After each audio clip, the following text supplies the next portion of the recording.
Olá, tudo bem? Bem-vindo, bem-vinda a mais uma mensagem, uma reflexão aqui da Comunidade Cristã das Boas Novas de Atibaia.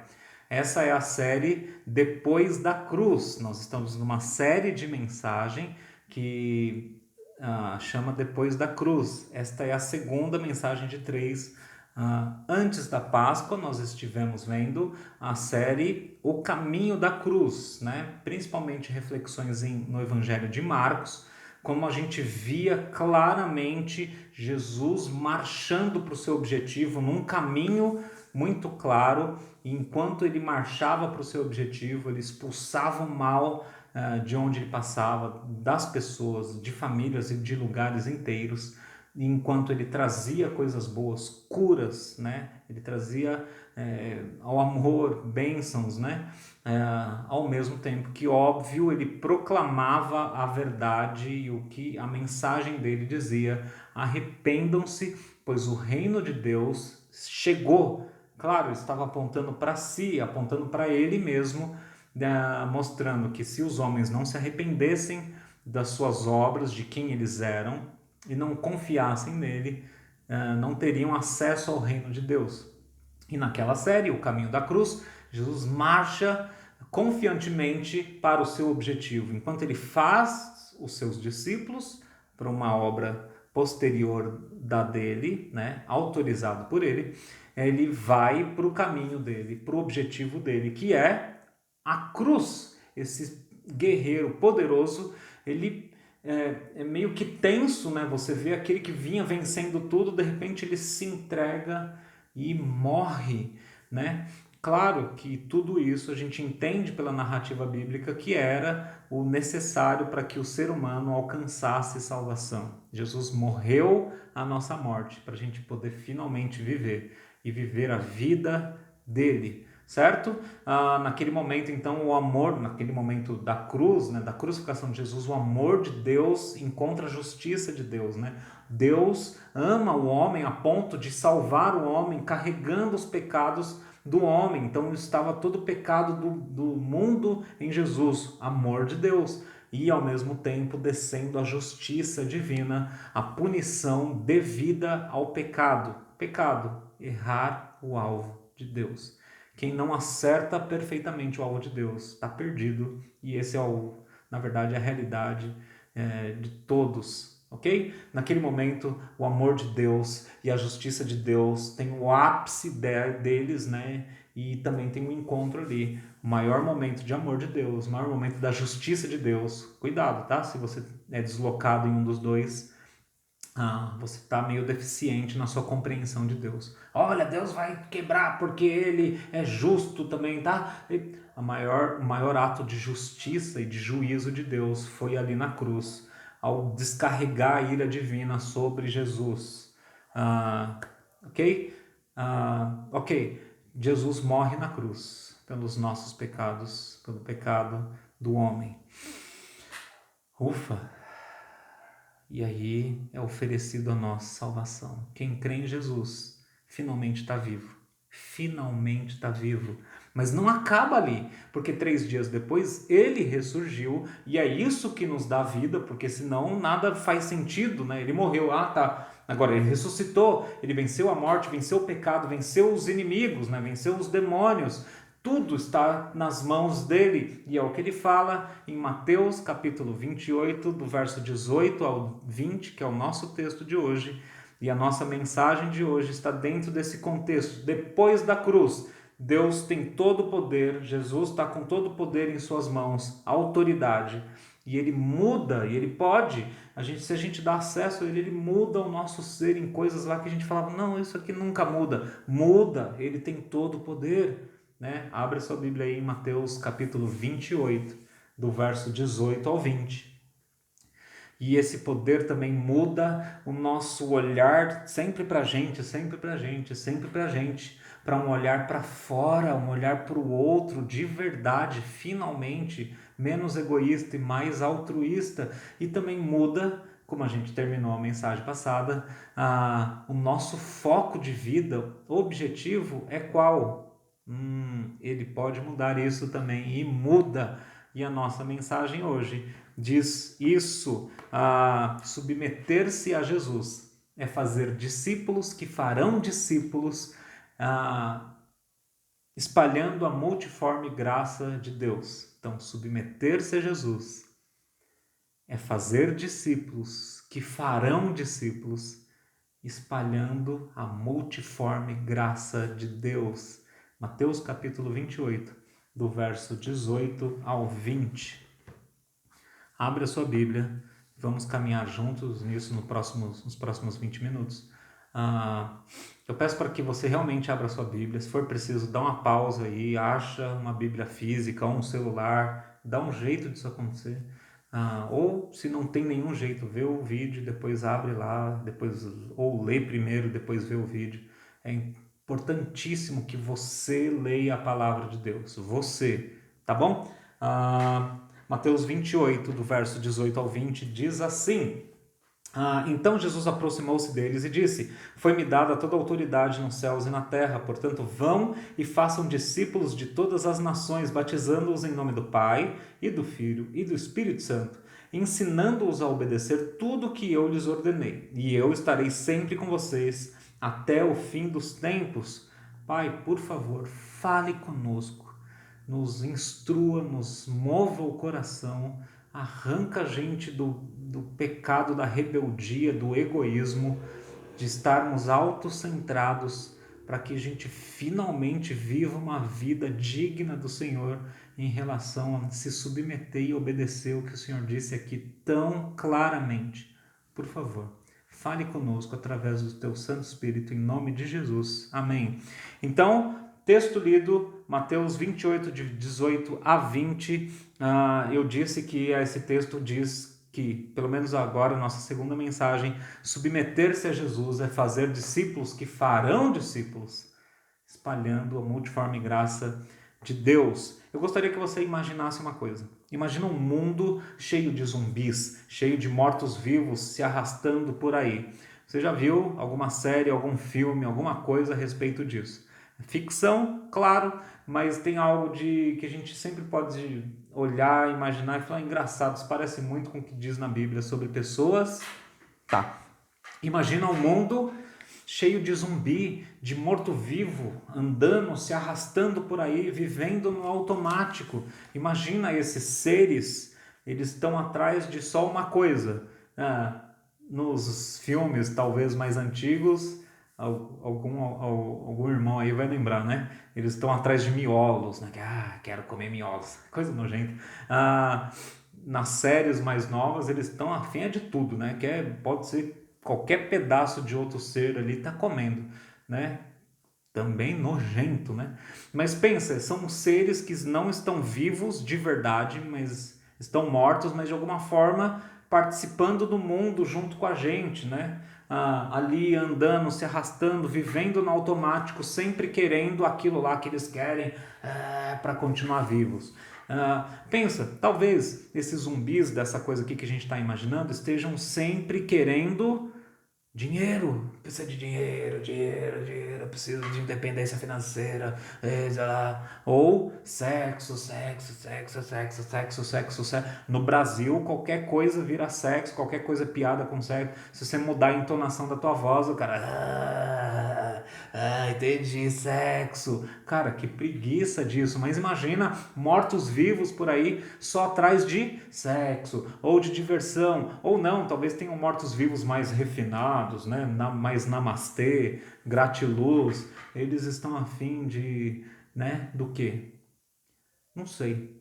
Estão afim de meditar até evoluir, até estar garantido na próxima vida. Gente, isso é morto que está achando que está vivo. E aí por aí vai. Ou alguém que quer deixar uma marca na história e é muito legal deixar um legado, mas só vive para isso. E ele tem que fazer o doutorado, o pós-doutorado, não sei o quê. E tem que publicar o melhor artigo sobre aquilo, daquilo outro. Aí sim, ter o respeito dos outros, estão se arrastando por aí. Parece que está vivo, mas está morto. Imagina nesse cenário, no meio disso tudo, bebês. Né? A gente, nossa, vida de verdade, mas é um bebê. Ai, que perigo, o bebê no meio desses monstros aí. E é coisa estranha que quando você olha direito para esses bebês, Você olha ali e fala, oi, bebê. Não sei, eu não tenho filho ainda, né? Pareceu chamando um cachorro, né? Oi, bebê, oi. Brinca, calma, gente, calma. Eu vou aprender, se Deus permitir. Oi, bebê, tudo bem? Não fala, né? Tá, e aí você olha ali pro bebê, ele tem uma cara de adulto. Com barba, sei lá, cabelo já branco ou alguma coisa já com cara de adulto. Aí você olha mais assim no meio dos zumbis, você encontra alguém, outra pessoa viva, né? Outros vivos. Ah, agora sim, um adulto. Você chega lá, moço, o que está acontecendo aqui? Ele vira para você, tem a cara de um bebê. No corpo de um adulto tem a cara de um bebê. Que coisa estranha, que coisa maluca. E os bebês, vocês sabem, eles só vivem para chorar, para pedir o que eles querem, que é pedir comida, para continuar comendo, para fazer as suas coisas, né? E dormir. Eles não contribuem para algo relativamente útil para a sociedade, a não ser, claro, as mães e os pais falam, ele é muito lindo, ele é fofo, e eles são fofos, mas eles não estão construindo nada, eles estão chorando, a gente dá a comida para eles fazem umas outras birras, eles brincam lá e depois uma hora eles cansam e dormem. E no meio desses mortos-vivos, cara, que loucura! E imagina só mais uma coisa para a gente acabar o nosso exercício aqui de imaginação. No meio disso tudo, mortos-vivos, bebês com corpo de gente ou bebê com cara de gente. No meio disso tudo tem seres malignos voando, andando, aparecendo aqui e acolá. E o que eles estão querendo é levar os mortos vivos cada vez mais para dentro da morte. E ajudar que esses mortos vivos cada vez tenham e queiram mais aquilo que eles querem, né? Que miolos, mais dinheiro. Isso, dinheiro vai comprar tudo na sua vida, vai. E esses seres malignos estão por aí, andando por aí, alimentando os mortos vivos com cada vez mais coisa para ele, daquilo que eles querem, para eles se afundarem. E o perigo é que eles também estão rondando esses bebês e tentando levar esses bebês também para algum tipo de dano. Talvez juntar esses bebês com mortos-vivos e falar: casa aí, não tem nada demais. Aí, vocês dois aí, um zumbi com um bebê vivo. Você fala: Rafa, é muito perturbadora essa imagem. E aí esses seres malignos estão continuando por aí, talvez para assustar bebês, para eles correrem, chorarem, para outros cuidarem deles e ficarem um tempo ali, o tempo todo ali, esses bebês reclusos, né, guardadinhos num lugar para evitar o mal. Continuam não fazendo nada para o progresso, edificação ali geral, eles continuam sendo cuidados. E esses seres malignos andando por aí, voando, aparecendo por aí, também talvez tentando produzir nesses bebês um jeito de viver que seja um jeito dos mortos-vivos, falando, vai, ó, mais dinheiro, vai, mais isso, mais aquilo, agora sim você vai ser feliz, agora chora, chora que alguém vai te dar isso aí. Aí o bebezinho que tá vivo começa a chorar por dinheiro, por sexo, por não sei o que. É muito louco. É o cenário que a Bíblia pinta pra gente, que a gente olha ao redor. Quem tem olhos espirituais olha ao redor e fala: Meu Deus, o que está acontecendo? É isso. Efésios e alguns outros lugares dizem que nós, antes da salvação, estávamos mortos em nossos delitos, os nossos pecados. Quando cremos em Jesus como Salvador, aí sim ganhamos vida, né? Somos nascidos de novo, bebês. E quem ainda não crê em Jesus é como um morto-vivo, andando, respirando por aí, fazendo coisas, projetos, coisas, olha que lindo, mas ainda morto, andando por aí. E a loucura é que tem muitos bebês, pessoas que estão realmente vivas no meio disso tudo e totalmente abertas a ataques ao verdadeiro inimigo, que são os demônios. E a gente está achando que está tudo bem. Esse é o quadro que a Bíblia pinta para a gente. E aí Jesus, logo ressurreto, ele não perde tempo, ele ensina aos discípulos algumas coisas, mas ele fala, todo poder me foi dado, toda autoridade me foi dada nos céus e na terra. Portanto, vão e façam discípulos de todas as nações, batizando em nome do Pai, do Filho e do Espírito Santo, ensinando a obedecer tudo que eu lhes ordenei. É urgente, vá e faça discípulos. E talvez você esteja perguntando, nossa, Rafa, mas isso aí eu não sei não. Calma aí, não é que isso aqui é um negócio novo que Jesus está criando agora. Deus sempre esteve em movimento. Toda a tua Bíblia vai mostrar que Deus estava em movimento. Ele já queria que o homem estivesse espalhando, né, ou procriar-se seria espalhar a imagem de Deus, a graça de Deus por aí, né? A gente já está espalhando a vida de Deus por aí. E assim que o pecado veio, Deus também esteve em movimento, né? Deus não precisou esperar, ele mesmo foi, né? Ele foi o vão e façam discípulos. Ele mesmo foi em direção ao problema, ele mesmo parou, segurou o mal, né? Deu a sentença para Satanás, ao mesmo tempo que deu disso que ia acontecer sobre a salvação, né? E o tempo todo, a gente nem tem tempo aqui, mas o tempo todo na Bíblia você vê movimento, né? Gente sendo tirada de Deus de um contexto, gente em movimento para fazer isso aqui que Jesus está falando. Não é uma invenção aqui de Mateus 28. Sempre tem movimento de Deus. Deus é um missionário. Deus está em movimento fazendo discípulos. E ele traz isso sempre para o povo dele. E é para a gente estar em movimento também. Sempre teve o mover de Deus. E a gente é sempre chamado para um mover também. Ok? Então, o texto diz assim, né? Às vezes a gente quer escapar disso usando algumas coisas que a nossa carne fala. Não, tá vendo? Tá falando ide. Não, o texto está falando vão. E o mais exato ainda seria indo, façam discípulos, né? A gente quer escapar porque fala, não, eu não sou missionário, eu não vou para Angola, eu não vou para Namíbia, eu não vou para a China. Mas o texto, e como eu acabei de dizer, né? Tudo sempre esteve em movimento. Jesus está falando, enquanto vocês estiverem em movimento, vivendo a vida de vocês, façam discípulos. Ao movimentar-se, façam discípulos de todas as etnias. Não é uma coisa assim de um chamado para ir para outros povos. E não é necessariamente isso. Também é, mas é tipo... Pensa como os judeus eram totalmente fechados. E a palavra aqui de todas as nações é façam discípulos de todas as etnias. Deus está falando claramente para eles, parem de ficar só no cantinho de vocês. Judeu com judeu, com judeu, com judeu, da família com a família da família. Movimentem-se e façam discípulos, porque tem muito bebê no meio de morto-vivo, e isso não é o pior, tem muito bebê no meio das feras, e eles estão sendo devorados, e vocês têm que se movimentar e fazer discípulos. Ok? E aí o conteúdo da mensagem do discipulado a gente vai deixar para a semana que vem, tá bom? Mas quais são os problemas que a gente tem aqui para cumprir uma ordem de Jesus? Por que a gente se rebela e fala, não, eu não vou fazer? Porque esse é o nome, rebeldia, e não vou. Você está falando não o tempo todo para Jesus. Eu não vou fazer. Lide com essa verdade. Você está falando para Jesus, eu não vou fazer. Quais são os problemas, então, que a gente tem aqui em relação a esse texto, em relação a essa ordem de Jesus? Um dos problemas é que para ir fazer discípulo, para sair do seu lugar, para se movimentar na vida e fazer discípulo, você primeiro tem que ter atendido o vem de Jesus.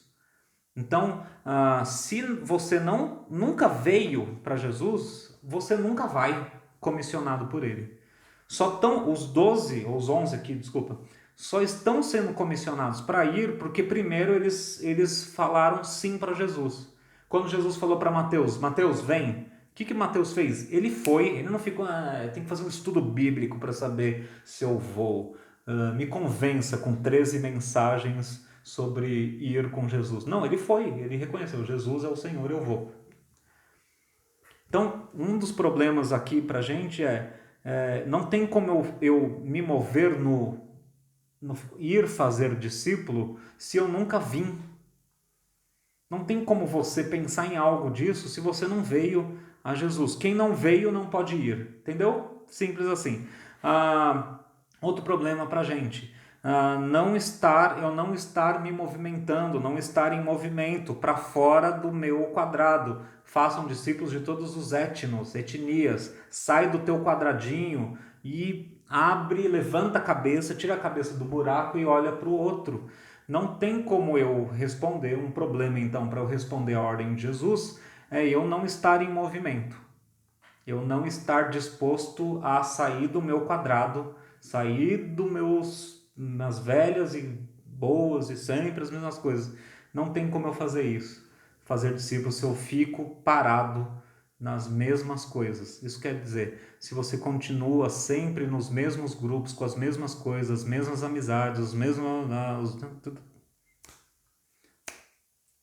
Você não vai fazer discípulo, certo? Isso também tem conexão com... sabe, quem não está entendendo também que é um tempo digital, que a gente tem que saber falar com pessoas à distância, mas tem que ter o contato. Então a gente também tem que saber que tem que ter um mover-se para a era digital, certo? Eu não posso ficar parado lá numa praça gritando em cima de um banco. Eu tenho que me mover desse lugar de sempre e também começar a proclamar nos meios digitais. Mas claro, discipulado é sempre coisa de caminhada próxima. Não dá pra gente achar que fez coisa na internet e tá feito, tá bom? Tem vários problemas aqui. Alguns deles eu vou falar aqui como problemas históricos daqui a pouco, mas um dos clássicos aqui pra gente é achar que discipulado, fazer discípulo, é ter uma apostila de 10 passos para a gente dar 10 lições para aquela pessoa. Isso não vi aqui Jesus falando isso. Portanto, vão e dê as 10 lições, não vi. Fazer discípulos é coisa para novo convertido. O cara se converteu ou foi convertido pelo Espírito Santo, chegou à fé, chegou à vida nova, e aí aí faz discipulado. Pronto, agora não precisa mais de discipulado. Não tô vendo também isso daqui no texto e nem lá para frente. Discipulado é coisa para quem pecou. Ih, pastor, tem que fazer um discipulado com esse cara, com essa menina aí, porque olha, 3 namorados diferentes em 3 dias diferentes. Não, 3 dias é muita coisa, né? 3 dias não. Até o diabo fala: ei, como é que conseguiu? Me passa a fórmula aí que eu tenho que ensinar os outros demônios a fazer. Então, a gente acha que discipulado é punição, virou palavra de punição. Fala: ih, tem que fazer um discipulado, hein? Ai, tá bom, vou lá fazer. Então Jesus está mandando aqui: vão e punam as nações. Vão e começa a punir as nações. Não estou vendo isso no texto também. Fazer discípulo é espalhar a vida de Deus, certo? E mais detalhes a gente fala mais profundamente em outros momentos. Não tem como a gente fazer discípulo também se a gente está só mandando as pessoas fazerem coisas antes que elas tenham chegado a uma vida nova. Só falar: você deve amar, você deve perdoar, você deve tal coisa, você tem que parar de falar palavrão, você tem que isso, você tem que perdoar 70 vezes 7, você tem... Só dar ordem para a pessoa não é fazer discípulo. Isso é esperar fruto de discipulado. Então você tem que caminhar com essa pessoa e por aí vai. O que deu errado historicamente? Porque a gente não faz discípulos, a gente parou no tempo, parece que uma galera fez e depois entrevou isso daí. Eu diria que eu vou te dar 2 motivos aqui e acho que já vai ser o suficiente para falar historicamente. O romanismo deu muito errado para a gente, né, como cristianismo. Quando se começa a colocar o poder e o oficialato, né, os oficiais de Deus, os sacerdotes, são esses caras aqui. Eles são santos, eles são poderosos, eles são sacerdotes, eles que dão a ceia, eles que falam, eles que sabem ler, porque é tudo numa língua que só eles leem, e eles então é que fazem as coisas. E em contrapartida, você e eu fica sentado lá no banco falando amém. Gente, o nosso pecado ama isso, porque a gente não tem que se movimentar. A gente fala: eu quero. Obrigado. Aí o cara bota comidinha na tua boca e você vai embora e vive a tua vida de sempre sem ter que se preocupar com ninguém. Isso deu muito errado historicamente, não faz sentido, a Bíblia não fala isso. 1 Pedro fala que vocês são sacerdócio real, toda a Bíblia trabalha esse conceito. Os crentes são sacerdotes do rei, portanto, todo crente comissionado por Jesus e por suas autoridades, seus líderes, devem fazer discípulo. Não é uma tarefa de pastor, de mestre, de sacerdote. Oh, amém. E você fica parado, isso é demoníaco. Desculpa, mas é que eu vou te falar, hein? Talvez outra razão histórica que deu muito errado pra gente é que a gente recebeu um cristianismo, um evangelho que veio ali de um certo país, que graças a Deus que veio aqui pro Brasil, mas a gente recebeu junto com isso também uma cultura de show, de entretenimento, de telão piscando, né? E ó, isso aqui vai para qualquer lado. Você pode estar na cultura do entretenimento e não gostar de luz piscando e de guitarra, mas tem que ter o piano lá, né, bem tocado e divisão de vozes, quatro vozes diferentes. Agora sim, aí você fica lá, entretenimento, você está sendo entretido. E aí o pastor tem que pregar bem, entretenimento, tem alguém lá, um showman lá, se desdobrando para você aprender ou avaliar o sermão dele. E aí você, não é tanto diferente do romanismo que a gente acabou de falar. Tem lá os oficiais, talvez a equipe seja maior, você fala os pastores, a equipe de louvor, ou não sei o que. E você senta e fala, isso também não é bíblico. Então, duas razões históricas, pelo menos, tá? Do porquê que a gente se desviou de uma ordem tão clara de Jesus. Vão e façam discípulos. E isso vira um ciclo sem fim, né? Discípulo que faz discípulo, que faz discípulo. Ok? A gente está esperando que alguns homens virem Deus, porque só assim para conseguir falar com todas as pessoas e discipular todo mundo, aí a gente fica ainda julgando essas pessoas e falando, não dá. Ou igrejas inteiras falando, não, tem que ter um trabalho aqui para criança, ou tem que ter um trabalho aqui para adolescente, não tem não? Nossa, porque eu já trouxe algumas pessoas aqui e cadê o apoio? Cadê? Rapaz, Jesus está falando vão e façam discípulos, não é vão e entregue todo mundo na mão de Pedro, Tiago e João, não.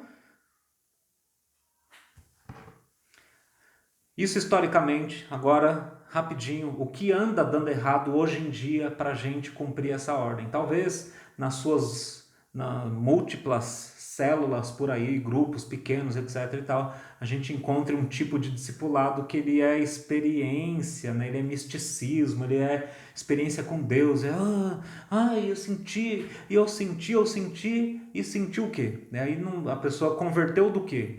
Ela sabe que é pecadora. Tem gente que está há 10 anos num grupo pequeno, tem famoso aí que você vê falando, eu sou crente, aí você vai ver e fala, mas não muda nada? Mas nada, é estranho.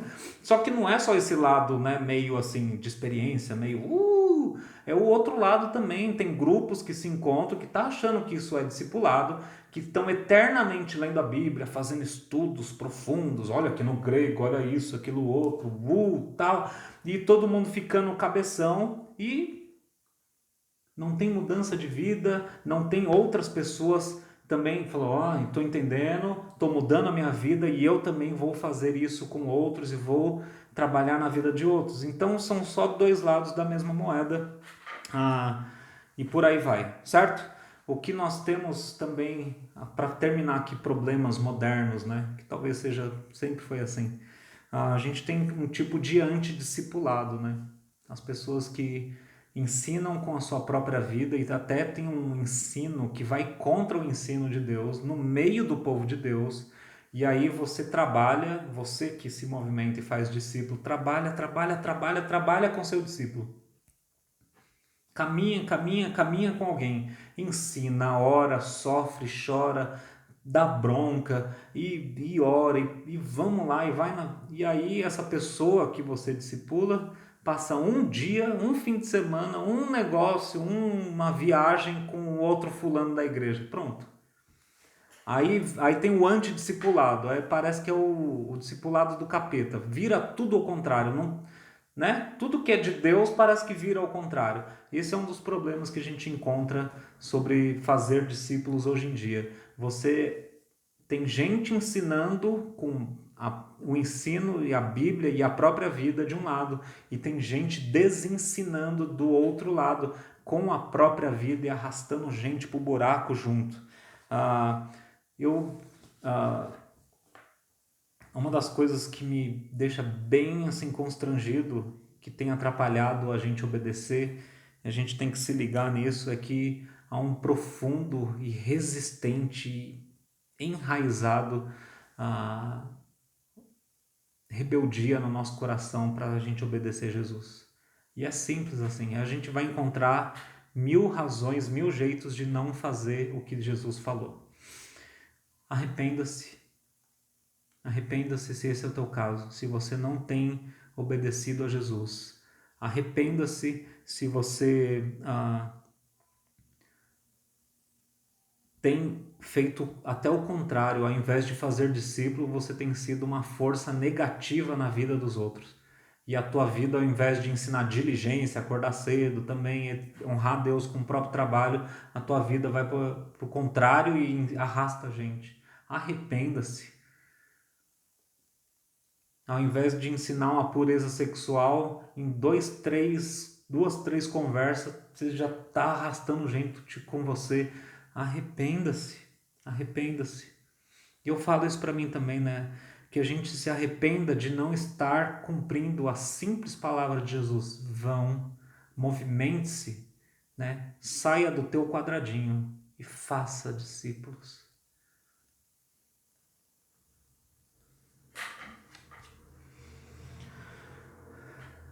Glória a Deus, porque a gente não fica nesse buraco, porque a gente olha para Jesus e a gente vê aquele, o mestre, que não ficou parado. Ele movimentou-se ao fazer discípulo.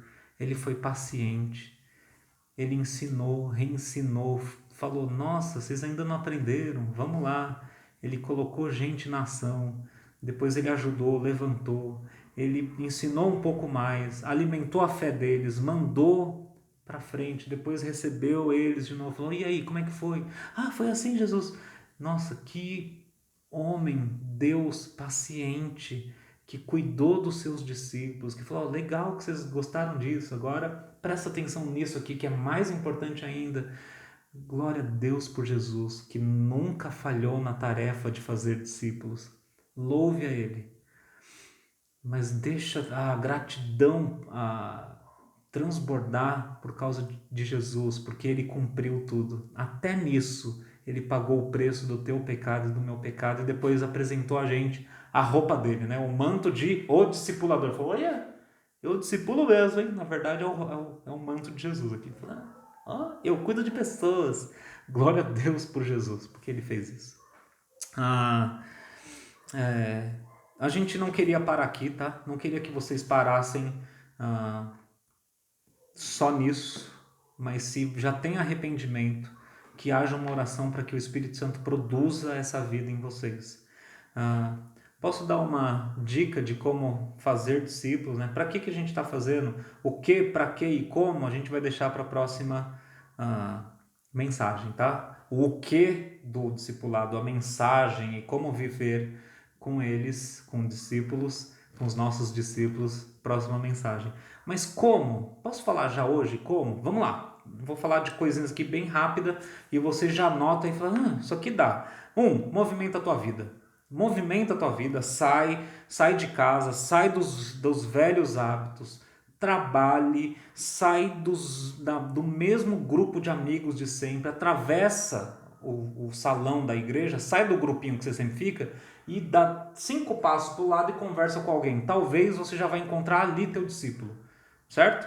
Movimenta a tua vida, faça amigo, faça novos amigos. Se Deus te deu uma cidade nova para morar, está na hora de você entender o que Deus está fazendo e aqui que vão estar os teus discípulos, tá bom? Sai da tua cama de lágrimas, eu sofro muito. Sai disso, que Deus já está mostrando outras coisas. 2, tem uma igreja local, tem um lugar para você estar com pessoas, submeter-se uns aos outros e habitar ricamente a palavra de Cristo no meio de vocês. Isso já é um pedaço de discipulado. Quando você tem igreja local, você está já se submetendo um ao outro, você já está começando a fazer discípulo uns com os outros, certo? Muito importante disso, submeta-se a uma liderança espiritual. Ah, mas a igreja não tem placa, é o pai do meu amigo e a gente se encontra lá todo sábado, todo domingo, toda quarta. Ótimo, você tem alguém a quem se submeter e a quem falar para você, ó, isso aqui é evangelho, isso aqui não, tá? Isso aqui a gente precisa tirar. Você precisa disso. Você não pode fazer discípulo sem ter essa liderança falando assim, ó, é isso, agora não, tá bom? Então, movimente a tua vida. 2, tenha uma igreja local. Você precisa de pessoas junto com você.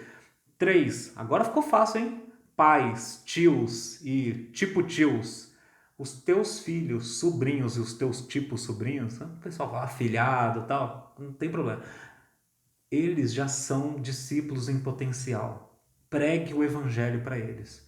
Assim que você vir que creram nas boas novas, Jesus como único e suficiente Salvador, discipulem teus filhos. Cuidado que a tua vida ensina também. Pais arrogantes estão discipulando seus filhos a serem arrogantes só de ser arrogante. Pais que não vão para a igreja estão discipulando os filhos para não ligarem para aquilo que Jesus falou que é a noiva dele. Cuidado com a mensagem da tua vida também. Mas olha aí, pai, tio, tipo tio, né? Gente que cuida do filho um do outro aí, comunidade é mó da hora. Eles já são discípulos em potencial.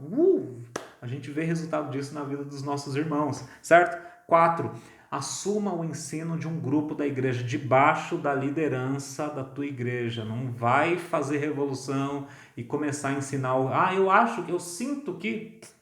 Assuma. Quando alguém fala, ó, por que você não dá o estudo? Por que você não movimenta esse grupo, meu lindo, minha linda? Vamos, Deus está te dando de bandeja discipulado para fazer. Com 4, 5 pessoas, 10 de uma vez, e você tá lá. Tá lá no celular. 5, acompanhe duas pessoas cristãs no crescimento delas. Liga, manda WhatsApp, marca que texto vocês vão ler juntos. Acompanhe alguém. 6, leia a palavra, ore, implore para Deus mudar a tua vida. Talvez aqui a gente tenha a parte mais importante. Leia a palavra de Deus, entenda a narrativa de Deus aqui, o Evangelho, implora para Deus mudar a tua vida e para que Ele te dê de presente um discípulo, que tua vida faça sentido para a vida desse outro e ele aprender com você. 7, terminando, olha para Jesus. Olha para Jesus. Que o alvo, o teu amor, o teu olhar para Jesus, isso, a tua paixão de vida vai ensinar muito mais, tá bom? Que Deus nos abençoe. Qualquer coisa, manda mensagem. Queria que falasse mais sobre tal coisa, a gente pode explorar mais isso. É a paixão da minha vida falar sobre isso. Porque eu sinto na minha vida, na minha pele, a diferença que é não ser um bebê, estar sendo alvo de mortos-vivos, enfim, coisas próprias de bebê, né? Os bebês não se cuidam por si mesmos. Que Deus abençoe, Deus possa te dar um momento de reflexão, mas, por favor, não vira a página disso, falando, bom, beleza, o que tem para o almoço? E vai lá falar das mesmas coisas de sempre.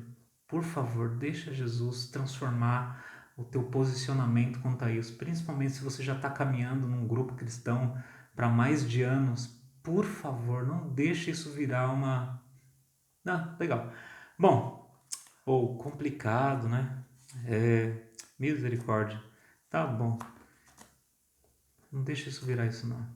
Que o Senhor nos abençoe.